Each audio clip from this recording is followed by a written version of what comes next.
Le Tchad, pays d'élevage et d'agriculture, accorde une place prépondérante à la lutte contre la pauvreté, l'insécurité alimentaire et nutritionnelle.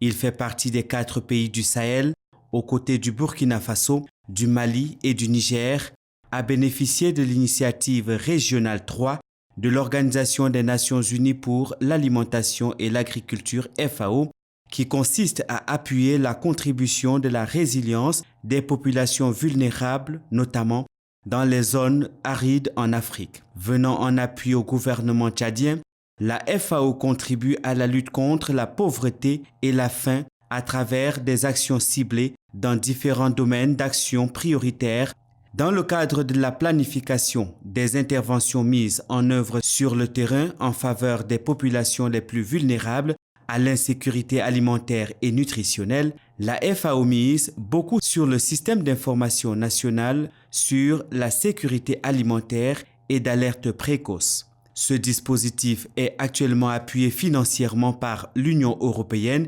et techniquement par la FAO.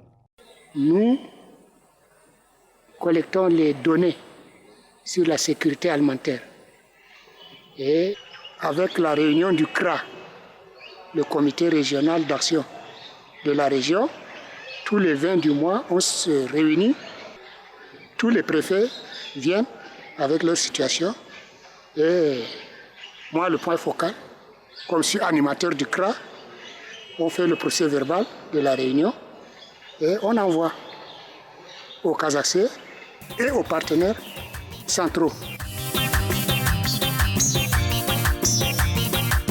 Ce sont plus de 15 000 ménages qui ont reçu un appui technique de la FAO à travers la mise en œuvre d'un projet d'assistance d'urgence de 250 millions de francs CFA financé sur ses fonds propres. Ces ménages ont été accompagnés techniquement pour produire des céréales dont les semences leur ont été distribuées. Environ 300 tonnes de semences de sorgho, maïs et riz et des outils agricoles.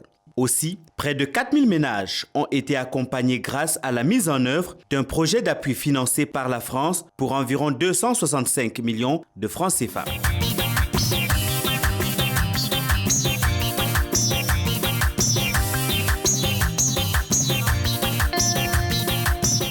Les ménages ont reçu des semences maraîchères à cycle court de tomates, de gombo, de pastèques, de poivrons, de piments, de maïs, de riz, etc. Pour faire une bonne production agricole, il faut des semences de bonne qualité. Et si tu ne disposes pas de semences de bonne qualité, quelle production tu t'attends? Donc quand tu sèmes du vent, tu vas récolter du vent. Donc pour nous, c'est les encouragements seulement qu'on donne à la FAO et les remerciements surtout. Parce qu'il vient en appui de certains ONG comme FLM, COPI et autres qui nous appuient.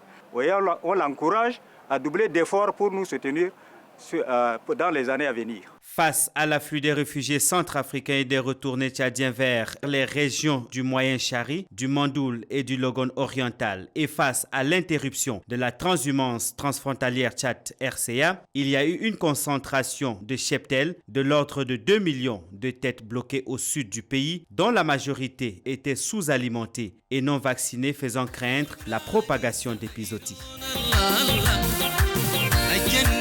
À travers le projet Appui d'urgence à l'amélioration de la santé animale au profit des réfugiés et retournés de la République centrafricaine et populations autochtones, estimé à 3 500 000 $, soit un peu plus de 2 milliards de francs CFA, financé par la Banque mondiale. La FAO soutient 5 000 éleveurs pour le dépistage et la vaccination de leur bétail. La FAO est en train de nous appuyer à travers une convention qu'on a eu à signer pour, à notre tour, appuyer les producteurs, ne serait-ce que dans l'élevage des petits ruminants.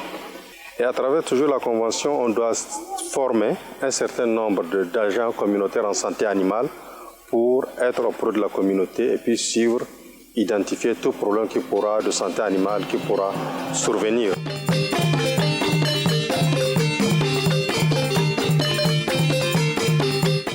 Dans le village de Doyaba, la FAO, à travers la délégation de l'élevage, a distribué 400 chèvres à 93 ménages, dont 77 dirigés par des femmes et 16 par des hommes.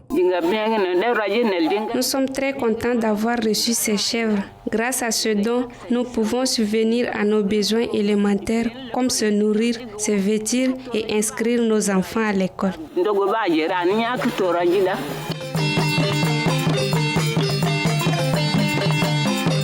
À Maro, au camp des retournés tchadiens de Maïgama, les conséquences de la crise centrafricaine ont entraîné le déplacement pour ce seul site de plus de 17 000 personnes, constituées principalement de commerçants et d'éleveurs. Parmi ces derniers, 1250 ménages ont bénéficié de l'appui de la FAO en alimentation pour leur bétail.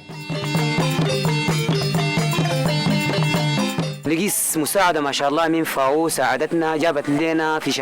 a eu de l'aide de la part de la FAO dans le mois de février de cette année, les trottoirs pour nos animaux. On a bénéficié de tout cela. Nos animaux sont en forme maintenant, alors qu'avant, ils ne parvenaient pas à marcher. Avec l'aide de la FAO, ils sont à présent en forme. Pourtant, avant cela, nous leur donnions pour leur alimentation les herbes et les petites plantes séchées mélangées au mil. Au début, certains sont morts par manque de moyens et de force, et maintenant, ça va. Toujours dans la ville de Maro, à quelques kilomètres du site de Maïgama, se trouve un site de réfugiés centrafricains, le camp de Bellom. Certains éleveurs ont bénéficié de l'appui de la FAO en aliments bétail pour leur permettre de faire face à de nombreuses difficultés liées à la faiblesse pluviométrique entraînant la rareté des herbes pour le cheptel.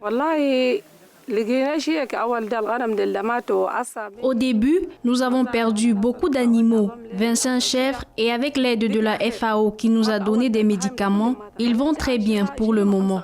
Depuis que nous avons reçu cette aide, il faut dire que ça va. Avant, ils étaient tout le temps fatigués par les maladies. Il fallait au moins 4 personnes pour le soulever. Aujourd'hui, ils se lèvent tout seuls. Le problème, c'est que nous n'avons pas assez de moyens pour les nourrir.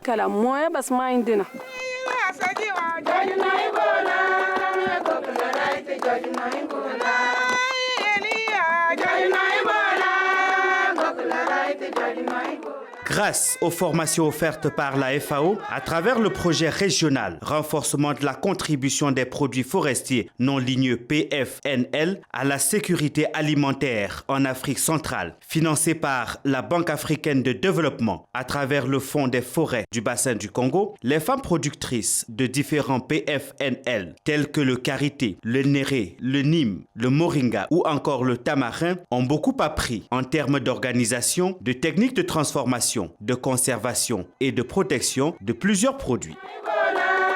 Dans la région du Mandoul, des groupements de femmes, OGFDT et Aproficam font partie des bénéficiaires de l'appui de la FAO. La FAO nous a donné une formation sur les produits forestiers non lieux.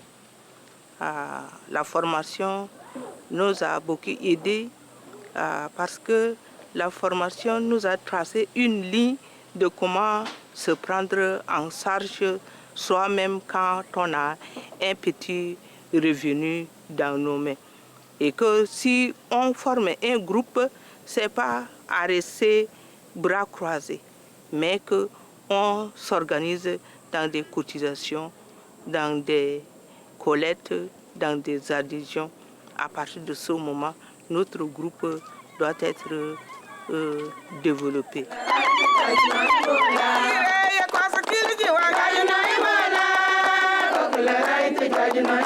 Ainsi, les femmes transforment le karité en savon, en huile, l'oignon en confiture d'oignon, la mangue en confiture de mangue, etc.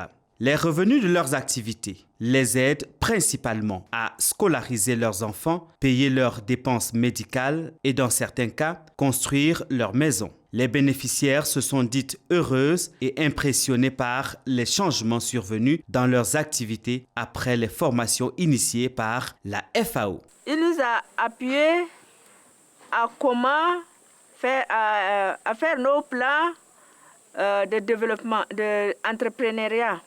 Donc le P2. Et d'après son appui de renforcement de capacité de P2, Avant, on travaille comme ça, à l'état brut. Mais dès qu'il nous a appris à comment faire le P2, on sait que maintenant, on a un peu de poids à faire nos P2 dans nos groupements et dans notre association.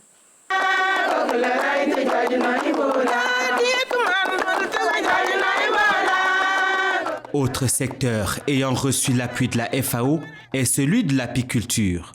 Le groupement des arboriculteurs et éleveurs Gaël de Koumra s'est lancé depuis plusieurs années dans la transformation du miel. Nous avons reçu l'appui de la FAO à hauteur de 9 900 €, soit 4 990 000. Cet appui nous a vraiment lancé dans l'apiculture, puisque nous avons commencé l'apiculture en tout temps avec 36 ruches modernes. Mais avec l'appui de la FAO, nous avons augmenté les ruches modernes à hauteur de 100. Donc nous avons au total 136 ruches. Sur les 136 ruches, nous avons produit auparavant 2 tonnes. Mais dès que nous avons reçu cet appui, notre production a augmenté jusqu'à 12 tonnes. Notre petite mailerie a été améliorée. Nous avons mis du béton, nous avons cimenté, nous avons mis des carreaux, tout ça. Ça, c'est par rapport à l'appui de la FAO. Et c'est à travers cette mailerie que nous faisons d'autres transformations de sous-produits de la ruche.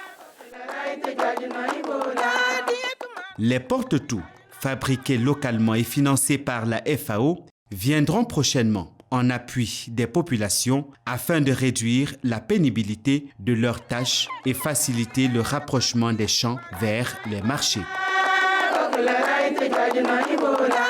Pour assurer la pérennité de tout son programme de terrain, la FAO travaille avec de nombreux partenaires étatiques comme l'ONDR, Service déconcentré de l'agriculture et de l'élevage, et non étatiques tels les ONG internationales et nationales qui encadrent et conseillent des bénéficiaires. Il y a un réel challenge pour lequel nous devons nous mobiliser tous. Il y a un travail remarquable qui est fait, il y a des progrès qui sont accomplis. Je pense même que nous sommes de plus en plus sur la bonne voie pour atteindre nos objectifs. Et surtout avec votre support, j'espère que toute la hiérarchie de la FAO, qui est quand même l'institution qui fait autorité en matière d'agriculture dans le monde. Enfin, la FAO, en tant qu'agence des Nations Unies et par son mandat, continue d'accompagner les efforts du gouvernement tchadien pour le développement durable du monde rural, mais aussi pour soutenir et développer la résilience des populations les plus vulnérables face aux risques de catastrophes.